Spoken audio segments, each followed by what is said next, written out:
отива с нашата книга. Ето сега. Ами къде се обмажи с цилиндри, трябва да работи човек.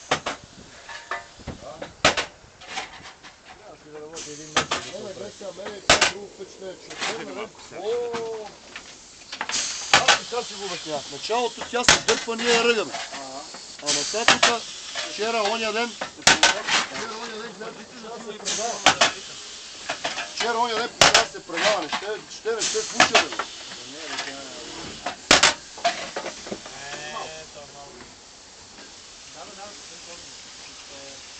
И друго нещо има. Кога машинист отваря регулатора, вие трябва да сте готови с това и да сте и напръгали, а не това се лови за регулатора, вие се ловите за лопата. И следва се не става, ти ще да кажеш, като отворил, предварително трябва да се разпали и върви. Да, защото е... Да.